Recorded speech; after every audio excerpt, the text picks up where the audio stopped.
My name is Charles. I'm in my late 30s now, and for most of my adult life, I was the kind of man people described as steady, dependable, the one who showed up early, stayed late, and didn't make much noise about it. I worked in a professional role that rewarded calm heads and quiet follow-through. I wasn't the loudest voice in the room, and I wasn't trying to be. I believed, for a long time, that consistency would speak for itself. People often underestimate men like me. They assume silence means passivity, that patience means a lack of depth, that if you don't argue, you don't feel things very deeply. I let those assumptions live unchallenged because they made life easier. When you're underestimated, expectations are low. And when expectations are low, no one notices the small fractures forming underneath.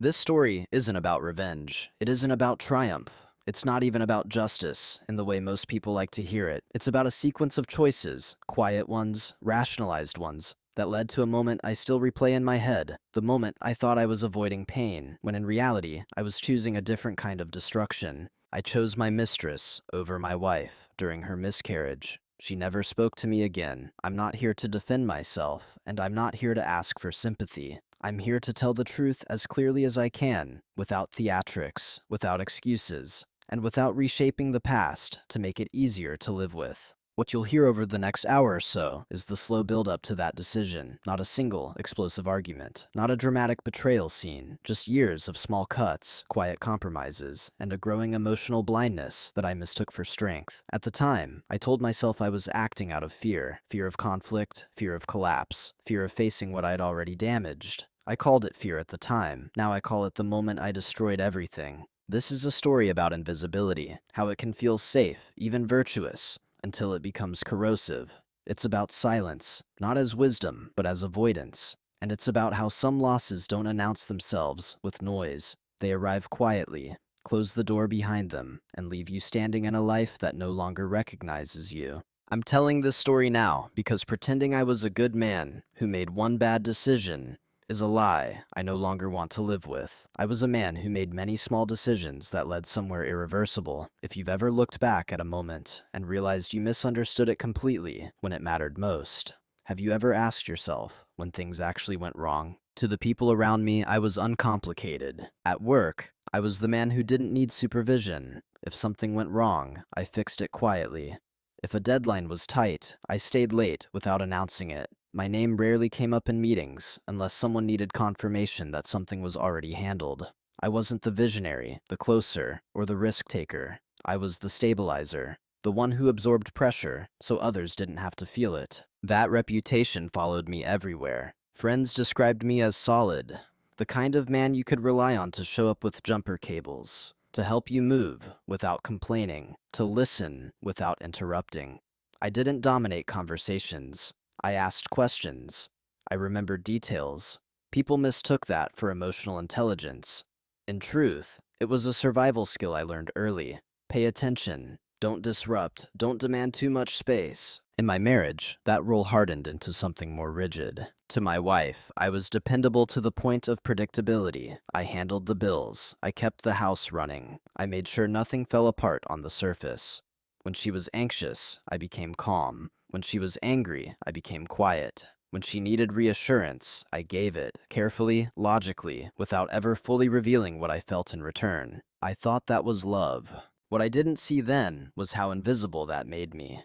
Not unseen in a tragic way, more like taken for granted. When you never demand attention, people stop checking if you need it. When you never raise your voice, people assume you don't have anything urgent to say. I became the background constant of my own life. At family gatherings, I was the one refilling drinks, clearing plates, smoothing over awkward moments.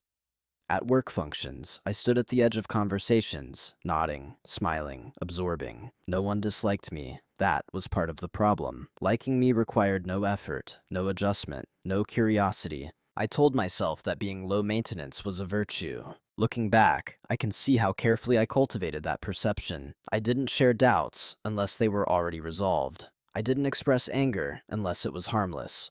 I avoided confrontation with an almost professional precision, not because I was noble, but because conflict threatened the one thing I believed kept me safe, being needed. If I were useful, I wouldn't be left. That belief shaped everything. It guided how I spoke, how I listened, and how I swallowed disappointment without labeling it as such. I confused endurance with maturity. I thought resilience meant never letting discomfort surface. My wife never described me as passionate. She described me as steady, the way someone might describe a reliable appliance. It wasn't meant unkindly. She trusted me. She relied on me. But she didn't wonder about me, and I didn't give her much reason to. I didn't realize that invisibility isn't neutral, it's cumulative. Each time my opinion wasn't asked, I told myself it didn't matter. Each time a decision was made without me, I reframed it as efficiency. Each time I felt something tighten in my chest, I labeled it stress and moved on. I became very good at narrating my own erasure as peace.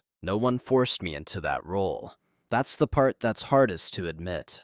I volunteered for it. I rewarded people for overlooking me by making it easy to do so.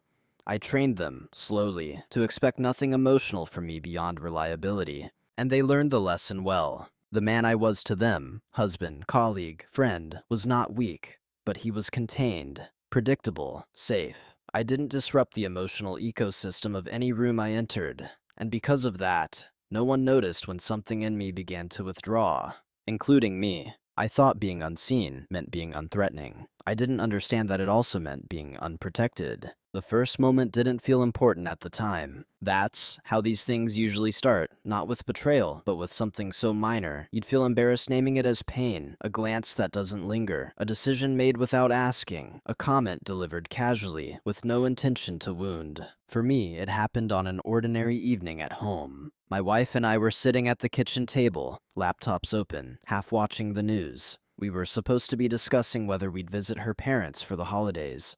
I had already checked my schedule, rearranged a few things at work, and mentally prepared for the trip. When I finally spoke, it was measured and calm. I think we should leave Friday night instead of Saturday morning. Traffic will be lighter. She didn't look up. We're leaving Saturday, she said, as if repeating something already decided. There was no edge in her voice, no irritation, just certainty. I waited a second, expecting a follow-up, a question, a reason.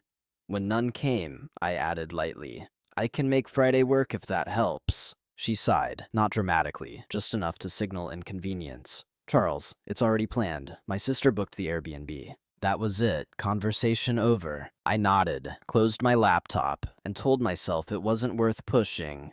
People compromise in marriages all the time. This was nothing, except it wasn't about the trip. It was the ease with which my input had been erased, as it had never entered the room. I didn't challenge it. I didn't ask why I hadn't been included. I smiled and moved on. That's what I did best. But something stayed with me, a faint, uncomfortable awareness that I had been present but irrelevant. Over the next few weeks, similar moments appeared, small, dismissible things. She'd make plans with friends and inform me afterward. She'd vent about her job, then wave off my suggestions with, "It's fine, you wouldn't get it." When we disagreed, she'd end the conversation by changing the subject, confident I wouldn't follow. No one else noticed. Why would they? There were no raised voices, no slammed doors. On the surface, our life looked functional, stable, even enviable. And I helped maintain that illusion. Each time I felt the sting, I reframed it. She's stressed. She's tired. This isn't personal. I told myself that asking for more consideration would be selfish, even petty. I'd built my identity on being the reasonable one. Admitting hurt would have meant dismantling that image. So I documented nothing. I confronted nothing. I simply remembered. That's the part people don't understand about quiet men. We notice everything. We just don't announce it. Every dismissal, every casual override, every time our presence becomes optional, we catalog it internally, even as we pretend it doesn't matter. At work, it happened too. A project I'd planned was reassigned without discussion. My manager praised the outcome in a meeting, crediting the team broadly, never mentioning my name. When I brought up a concern privately, he smiled and said,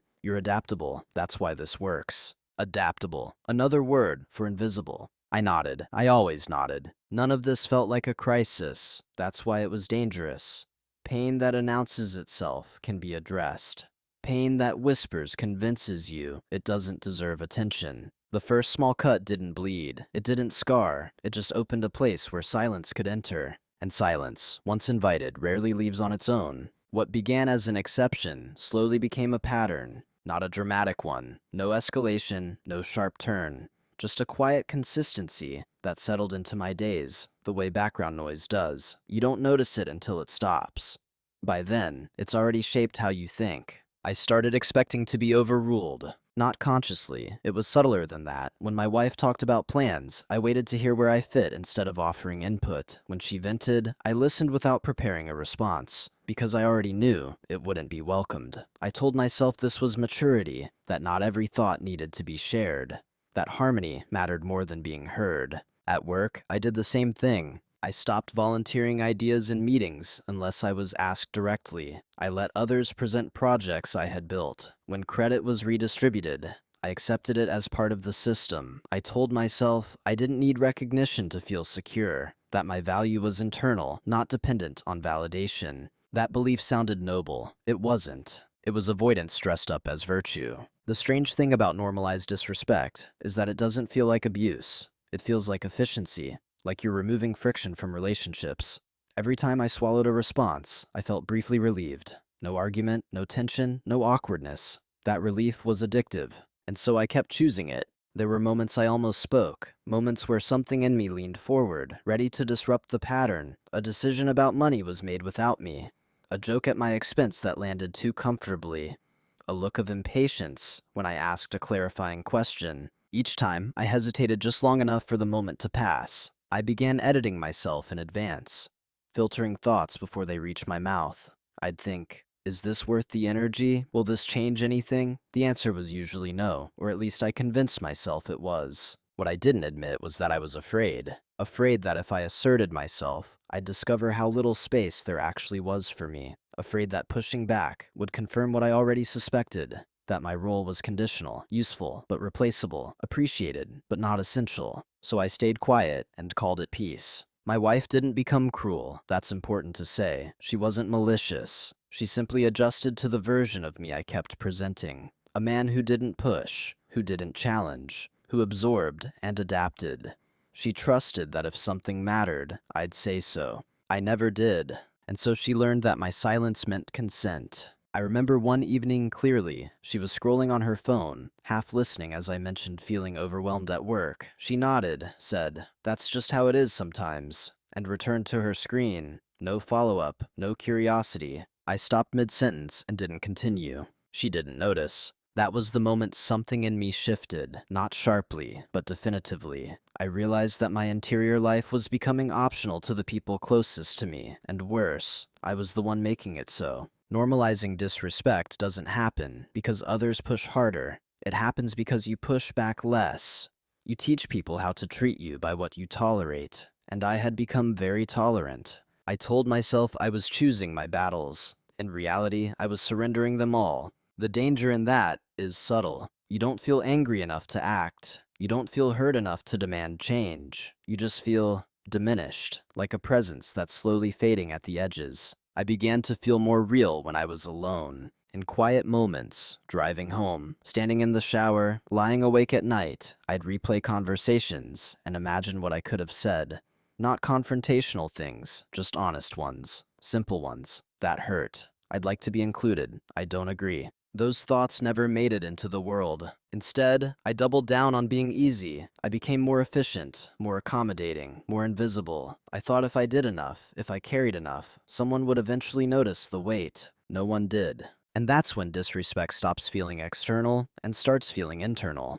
You begin to participate in your own erasure. You preemptively silence yourself so others don't have to. By the time I recognized this pattern, it already felt normal. Like this was just how life worked. Like wanting more was immature, even dangerous. I didn't realize then that silence, once normalized, doesn't just protect relationships. It reshapes them. Every system eventually assigns roles. Families do it, workplaces do it, marriages do it quietly, without announcements or consent forms. Roles emerge from repetition, from who speaks, who yields, who absorbs, who adapts. By the time you notice them, they already feel fixed. Mine was clear. I was the reliable one, the emotional shock absorber, the man who made things easier by making himself smaller. At work, my role was stability. I wasn't brought in to disrupt processes or challenge leadership.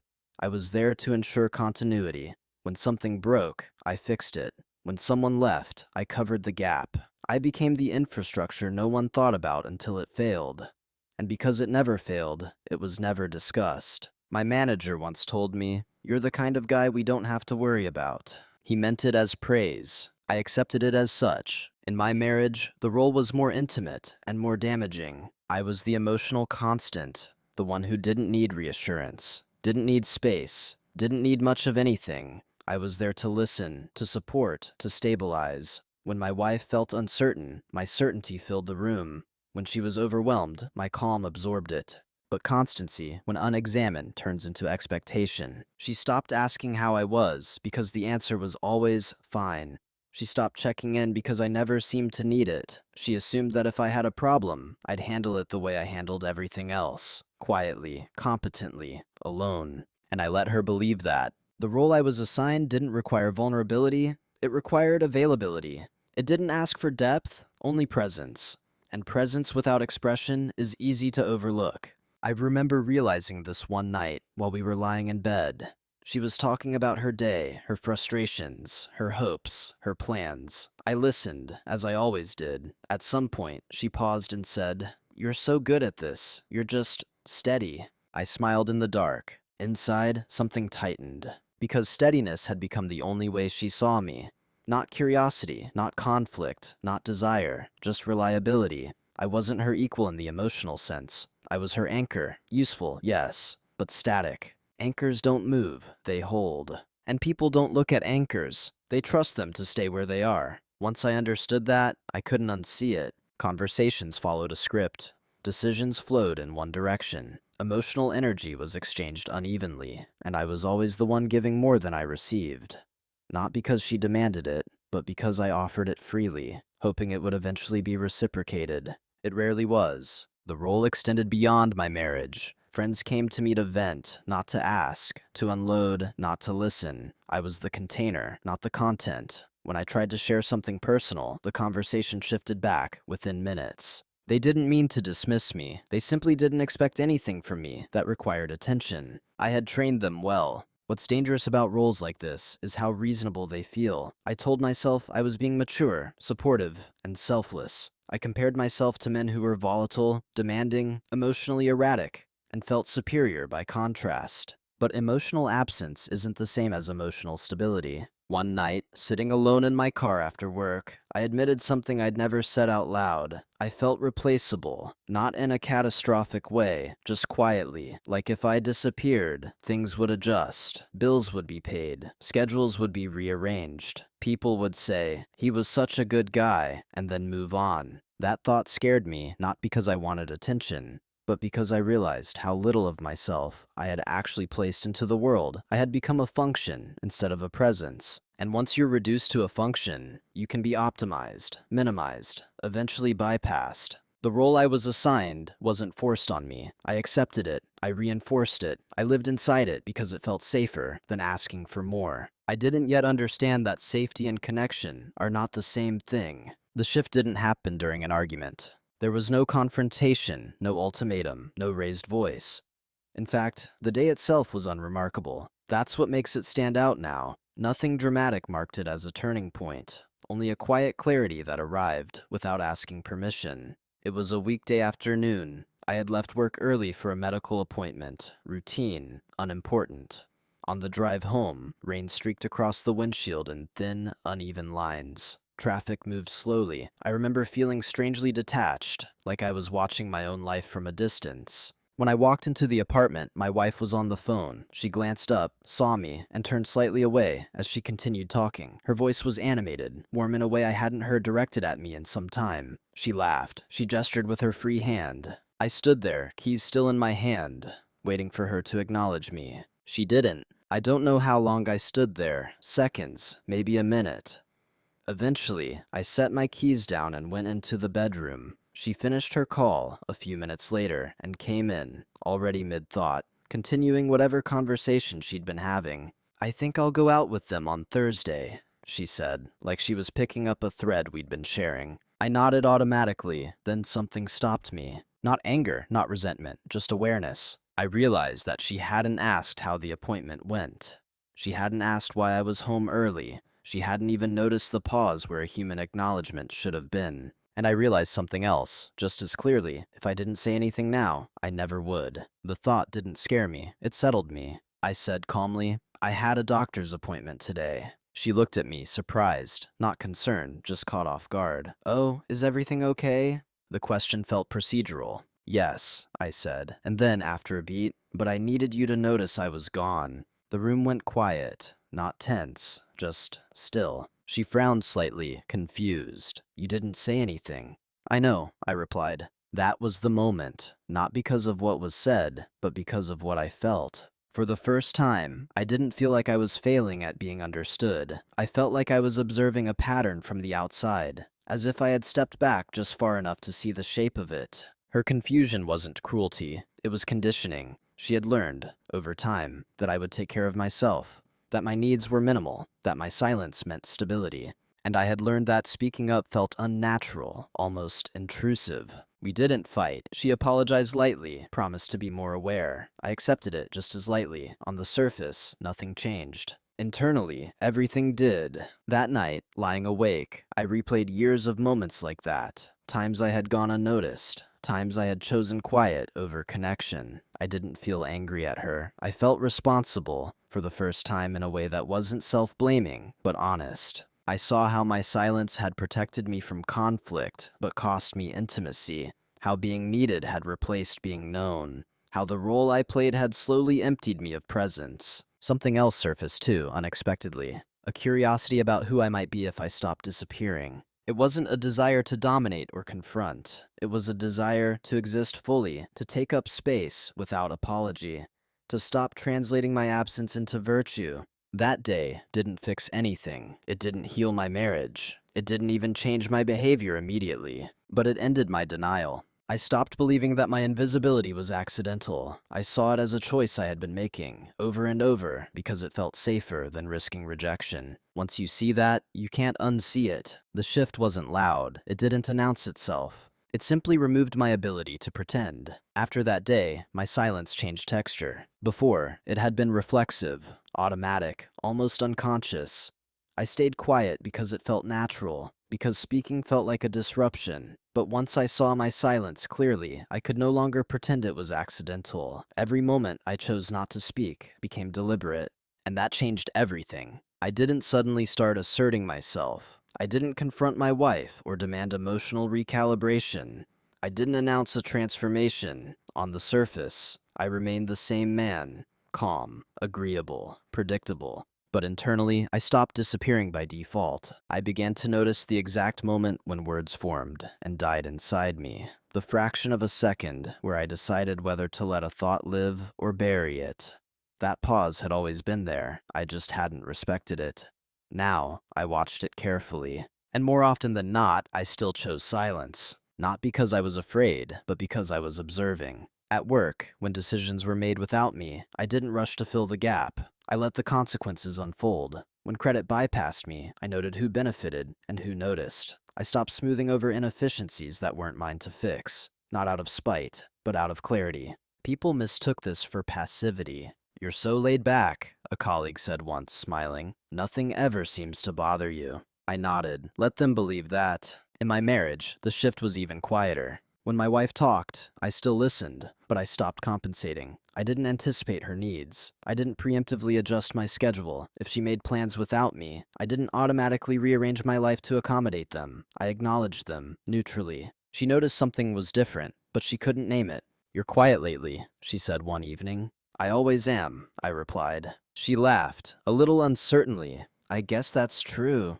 But it wasn't the same quiet. This silence had boundaries. It had intention. It wasn't an offering. It was a position. I began documenting things, not emotionally, but factually. Dates, conversations, decisions. Not in a dramatic way, just enough to establish patterns, enough to ground my own memory. Silence, I realized, is dangerous when it erases your own record of events. So I kept one. I didn't feel empowered. I felt focused. The old version of me believed silence was a way to preserve peace.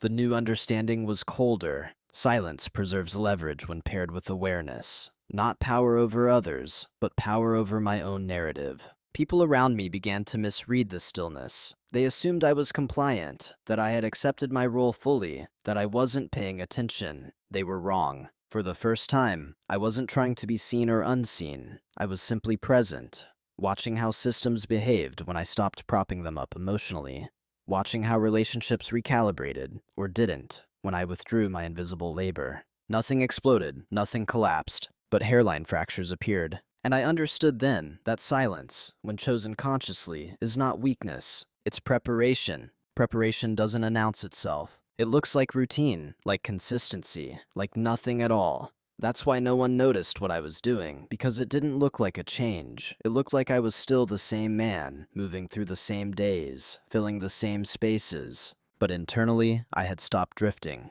I started paying attention to patterns the way an outsider would. Not emotionally, structurally. Who initiated conversations? Who followed through? Who assumed availability? Who adjusted when plans changed? And who never had to? Once you see those patterns, you realize how rarely they're balanced. At work, I noticed how often I was included late in decision-making, only to execute outcomes already chosen. I tracked how my knowledge was relied on without my presence being required. I documented how often, "Can you handle this?" was said instead of, "What do you think?" So I stopped offering answers before questions were asked. I let pauses stretch. It was remarkable how quickly others filled the silence with assumptions. They assumed I agreed. They assumed I didn't care. They assumed I'd catch up. I let them. At home, I did the same thing. I listened more than ever, but I stopped translating. When my wife talked about stress, I didn't rush to reassure her. When she vented, I didn't immediately problem solve. I responded only to what was actually said, not what I guessed she needed. She interpreted this as distance. In reality, it was accuracy. I began reclaiming small pieces of my life without announcing them. I adjusted my schedule to include time alone, walks, reading, quiet mornings, not in defiance, just without explanation. When asked, I answered simply, no justifications, no apologies. People notice explanations more than boundaries. I stopped giving the former, and the latter became visible. I also began learning. Not in a dramatic, self-improvement way, quietly. I read about emotional dynamics in long-term relationships, about attachment styles, about how conflict avoidance often masquerades as kindness, about how being low maintenance is often a response to early instability. Nothing I read shocked me, it clarified. I realized that my greatest leverage wasn't control, money, or authority. It was my predictability. People had built expectations around my silence. They relied on it. And reliance creates vulnerability, just not where you expect it. I wasn't preparing to hurt anyone. I was preparing to stop absorbing damage. That distinction mattered to me. I also prepared for the possibility that nothing would change, that my marriage might continue exactly as it was. Even with my internal shift, I asked myself hard questions during long, quiet evenings. If this never improves, can I live like this? If I speak fully, am I prepared for what might be revealed?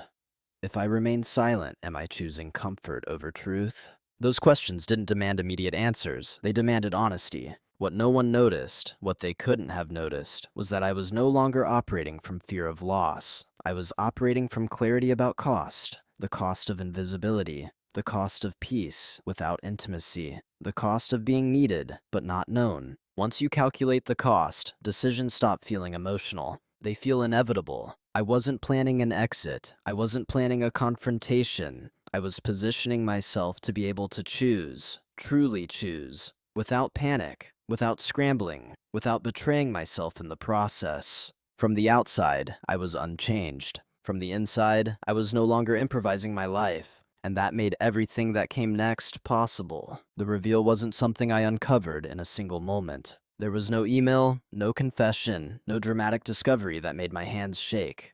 It came together slowly, the way clarity often does, through accumulation, through noticing what aligned too neatly, what didn't require explanation anymore. It started with time. I realized how little of my wife's emotional life included me by default. Not intentionally excluded, just unaccounted for. Conversations she took privately, evenings that filled themselves without consultation, decisions that arrived fully formed, as if the thinking had already happened somewhere else. I didn't accuse, I didn't probe, I observed. One evening, she mentioned a coworker's name in passing. Just a name, no story attached.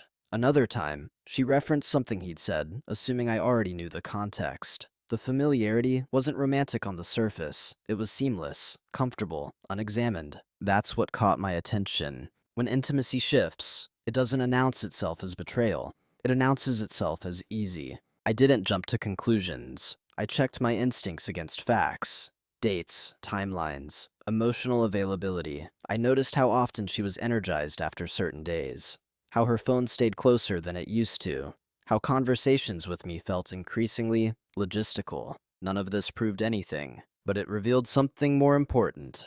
I was no longer the primary emotional witness in my own marriage. And then there was the other reveal, the one that mattered more. I realized I had already emotionally stepped outside the relationship myself. Not with another person, not yet, but with a version of me that existed elsewhere. A version that didn't ask for permission to feel. A version that didn't shrink to maintain equilibrium. I had been living parallel to my own life, observing it instead of inhabiting it. That was the truth I hadn't wanted to name. The mistress, when she eventually entered the story, didn't create this distance. She occupied it. The space was already there, cleared by years of quiet withdrawal on both sides. This realization didn't feel like relief. It felt like grief without tears. I sat alone one night, notebook open, and wrote a single sentence. This marriage is functioning, but it is no longer intimate. Seeing it in ink made it undeniable. There was no anger in that moment, no sense of moral superiority, just a sober understanding that something essential had already ended, and that we were both pretending otherwise. The private reveal wasn't about discovering wrongdoing. It was about discovering the truth. And once you do that privately, without witnesses, without justification, you lose the ability to hide behind confusion. You can't claim ignorance. You can't claim surprise. You can only choose what to do with what you now know. I closed the notebook and sat there for a long time, not planning, not rehearsing, just letting the clarity settle. No celebration, only wait. Because awareness doesn't free you, it obligates you. Once you see clearly, indecision becomes its own kind of decision. That was the place I found myself in. Not torn, not frantic, but suspended between options that all carried weight. For the first time in years, I didn't feel confused about what was happening. I felt burdened by the responsibility of responding to it honestly. There were several paths open to me. I could confront my wife directly, lay everything on the table, tell her I felt invisible, ask whether her emotional center had shifted elsewhere, demand a reckoning. That path promised clarity, but it also promised exposure. It would require me to speak in a language I had avoided for most of my life, vulnerability without retreat. I could retreat inward again, accept the marriage as functional, stable, quietly hollow, continue playing my role. Many people do this for decades. It would cost me something, but it would preserve the structure of our life. No disruption, no explanations to friends or family, no hard conversations.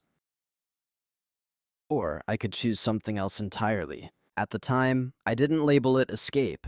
I called it distance, a controlled deviation, a way to feel present without detonating the life I'd built. I told myself it wasn't about desire, it was about being seen. That's the lie I still examine the most carefully. The mistress entered my life without force. No grand seduction, just a conversation that didn't require translation. Curiosity that wasn't conditional, attention that felt deliberate. When she asked how I was, she waited for the answer. That alone felt destabilizing. I knew what I was doing as it happened. That's important. I wasn't swept away. I didn't lose control. I made a series of conscious, incremental choices, each one justified by the last. I told myself I wasn't hurting anyone yet. I told myself I deserved space. I told myself clarity sometimes comes from contrast. Each justification was clean, reasonable, incomplete. The real decision point wasn't when I crossed a physical line. It was earlier, when I chose not to repair what was breaking at home, because I was already rehearsing a life where I didn't have to. That was the irreversible choice. By the time my wife became pregnant, the structure of our marriage was already compromised. We shared logistics, history, obligations, but not presence. When the pregnancy complications began, I felt fear, yes, but also distance. A terrible, disqualifying distance I didn't know how to bridge. When the miscarriage happened, I was not where I should have been. I chose the person who made me feel visible over the person who needed me most. I told myself I was paralyzed, that I didn't know what to do. I was afraid of making things worse. I called it fear at the time. Now I call it the moment I destroyed everything. There is no justification for that choice, only context. I didn't leave in anger. I didn't storm out. I simply didn't show up. And absence, in moments like that, speaks louder than any betrayal. That was the decision point. Not a fork in the road, but a quiet step off it. And there was no going back. After the miscarriage, nothing shattered outwardly. There were no screaming phone calls, no dramatic scenes, no immediate fallout that matched the gravity of what had happened. That absence of chaos almost convinced me, briefly, that the damage might be containable. It wasn't. It was just quiet. My wife stopped speaking to me in full sentences. Communication narrowed to logistics, then thinned further into silence. She moved through the apartment like someone sharing space with a stranger. Polite, distant, precise. No accusations, no questions. That should have terrified me. Instead, I interpreted it as space. That was my final act of self-deception. I didn't try to explain myself, not because I lacked words, but because I sensed, correctly, that words would only serve me. Anything I said would be an attempt to reframe, to soften, to reclaim some moral footing. And I knew, even then, that I didn't deserve it. So I began to move in silence. I adjusted finances quietly, opened a separate account, reviewed documents I had ignored for years, not in anticipation of divorce, not consciously, but in recognition that the structure of our life had already changed. I didn't hide anything illegally. I didn't manipulate. I simply prepared. At work, I requested projects that required travel. Nothing suspicious, just distance. Space that felt justified. People accepted it easily. I was, after all, adaptable. I stayed with the mistress briefly, long enough to confirm what I already suspected. The clarity I felt with her was real, but it wasn't sustainable. She had entered my life as contrast, not as a foundation. Once the illusion of refuge dissolved, so did the urgency. I ended it quietly. Not because I regained my morals, but because I finally understood the shape of my damage. I wasn't seeking love. I was seeking relief from invisibility, and relief is a poor substitute for responsibility. My wife noticed none of this preparation, or maybe she noticed and chose not to engage. Grief changes perception. It narrows focus. It hardens boundaries. She stopped asking where I was going. I stopped offering explanations. We coexisted in a space emptied of expectation. I told myself I was being respectful by giving her space. I told myself I was avoiding further harm. But the truth was more uncomfortable. I was avoiding witnessing the full impact of my absence. Moving in silence felt controlled, dignified, even. No more fumbling, no more justifications. I had learned, finally, how to disappear efficiently. But silence doesn't undo harm. It just delays the reckoning. And reckoning, I would learn, does not require confrontation to be absolute. It only requires finality. Consequences rarely arrive all at once. They come unevenly, like cold settling into a house, room by room. You don't notice it immediately. You adjust. You put on a sweater. You tell yourself it's temporary. But eventually, you realize the warmth isn't coming back. That's how it began. My wife didn't confront me. She didn't demand explanations or closure. Instead, she withdrew with a precision that felt intentional. She stopped asking questions, not because she didn't care, but because she had already concluded that answers wouldn't help her survive what she was carrying. Grief doesn't always look like collapse. Sometimes it looks like efficiency. She organized her days around absence. She made decisions without me, and no longer bothered to inform me of them. Appointments, dinners, weekends away. I learned about them only when they intersected with the logistics, when she needed the car, when she wouldn't be home. I noticed the first real consequence when she removed me from her emotional vocabulary. She stopped using we. It was subtle. I'm going to stay with my sister. I've decided to take some time off work. I think I need space. Each sentence is clean, self-contained, final. I had spent years fearing abandonment in theory. This was something else entirely. This wasn't abandonment, it was detachment. At work, things began to shift too. The projects I had quietly stepped back from didn't fail, but they changed shape. Others struggled with details I had once handled automatically. Deadlines slipped, communication fractured. People asked questions that used to come to me instinctively. My manager noticed. "You seem less available," he said once carefully. I agreed. For the first time, my invisibility had consequences for others, and that disturbed me more than I expected. I had always believed my absence would be easily absorbed. Watching small systems strain without my silent labor forced me to confront how much of myself I had been giving away without recognition or boundaries. But the most significant consequence wasn't external. It was internal. I began to feel the full weight of what I had avoided. Not guilt in the abstract, but specificity, the exact moment I didn't show up, the exact silence that followed, the understanding that some forms of pain don't demand explanation. They simply record your absence and respond accordingly. I realized then that my wife wasn't punishing me. She was protecting herself. And protection, once activated, doesn't negotiate. There's a moment when urgency appears, not as panic, but as recognition. By the time it reached me, it was already late. I could feel the shift in how my wife occupied space. She no longer moved around me. She moved through the apartment with intention, as if every step had already been decided somewhere else. The air between us wasn't tense, it was settled, and that terrified me far more than anger ever could have. I tried, quietly, to re-enter. Not with grand gestures, not with apologies that would center my own relief. Just small attempts at presence. I asked how she was sleeping. I offered to make dinner. I mentioned counseling, not insistently, just as a possibility. She listened politely. Then she said, "I don't have the energy to explain myself to you." That sentence ended something. It wasn't cruel, it wasn't loud, it was simply accurate. Explanation requires trust, that the listener will hold what's shared with care. I had already proven, at the worst possible moment, that I could not be trusted with her pain. I realized then that timing is not neutral. Support given too late isn't support, it's an intrusion. I had mistaken her silence for space, when it was actually distance being constructed. Carefully, deliberately.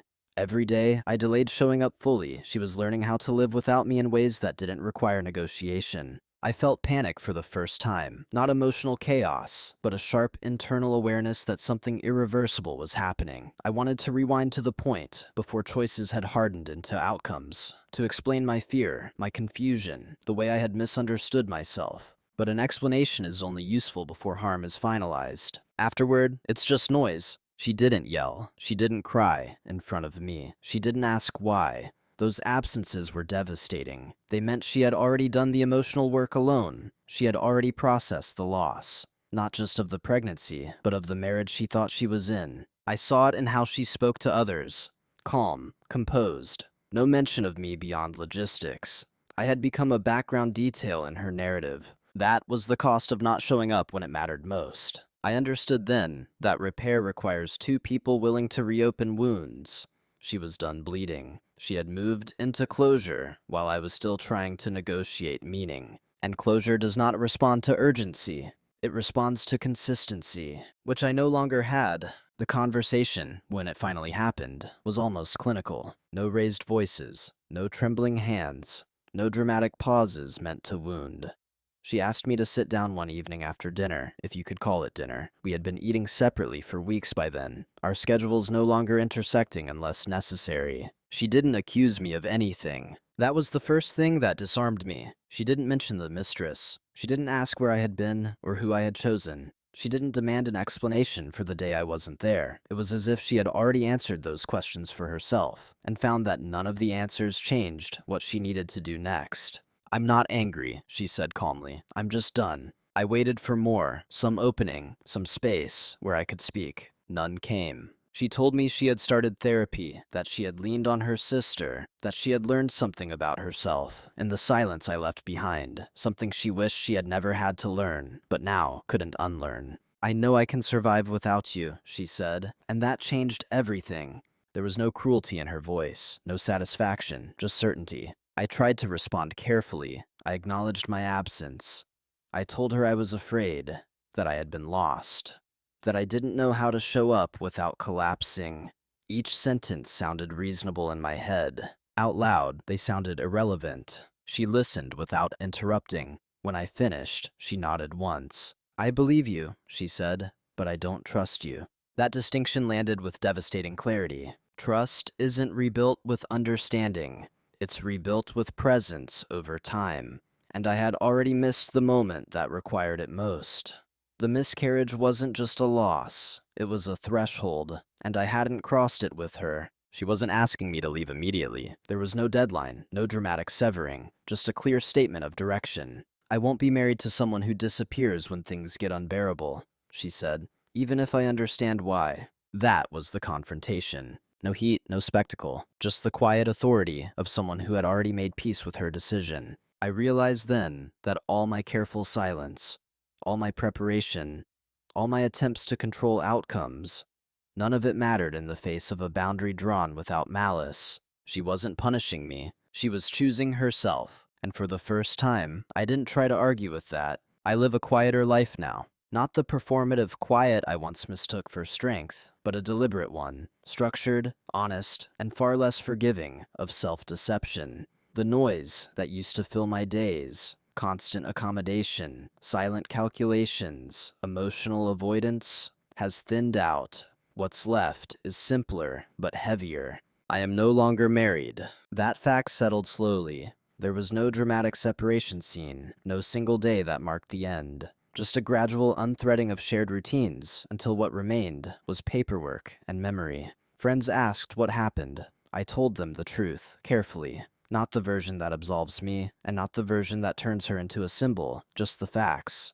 Most people didn't know what to do with that. Neither did I, at first. I spent a long time examining my own patterns without trying to justify them. Why I equated silence with virtue. Why I believed being needed was safer than being known. Why fear made me choose absence at the exact moment presence was required. Those questions don't resolve neatly. They linger. I still work in a similar field. I'm still competent, still reliable, but I no longer volunteer to disappear. When something matters, I say so. When I don't understand, I ask. When something hurts, I name it. Not dramatically, not accusatorily, but clearly. That has cost me some ease. It has also given me integrity. I don't pretend that this growth redeems what I failed to do. It doesn't. Some losses aren't lessons. They're consequences.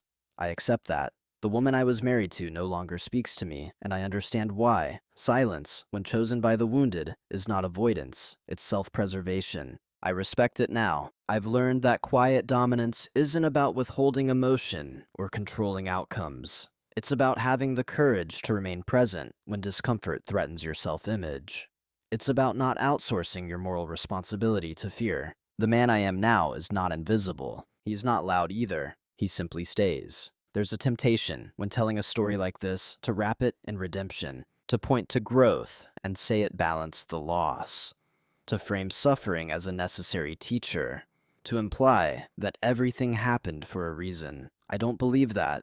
Some events don't arrive to educate you. They arrive to mark you. This is one of those. The miscarriage didn't just end a pregnancy. It revealed a fault line that had been there long before anything broke. My failure wasn't sudden. It was cumulative, built from years of choosing comfort over clarity, silence over honesty, usefulness over presence. I didn't betray my wife in a moment of passion. I betrayed her slowly by not practicing being emotionally available before she needed it most. That's the part I wish more people understood. You don't learn how to show up in a crisis. You reveal how you've been living all along. At the time, I told myself I was afraid of making things worse, afraid of saying the wrong thing, afraid of collapsing under the weight of someone else's pain. Those fears felt real, and they were. But fear doesn't excuse absence, it explains it.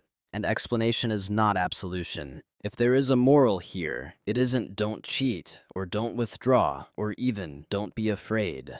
Those are surface conclusions. The deeper truth is harder and less comforting. If you train the people you love to survive without you, don't be surprised when they do. My wife didn't leave because I chose someone else in a moment of weakness. She left because I had already taught her, over the years, that my presence was conditional. That was when things became unbearable. I might disappear. She believed me. Now, when I think about quiet dominance, I don't think about control, leverage, or restraint. I think about responsibility. About staying visible even when it risks rejection. About letting your emotional presence be known before it's tested. Silence can be powerful, but silence used to avoid yourself is destructive. If this story unsettled you, that's not an accident. It's not meant to offer comfort. It's meant to invite reflection, especially if you recognize parts of yourself in mine. So I'll leave you with this, and I genuinely want to hear your answer in the comments. Have you ever realized, too late, that the moment you thought you were protecting yourself was actually the moment you abandoned someone who needed you? Thank you for listening.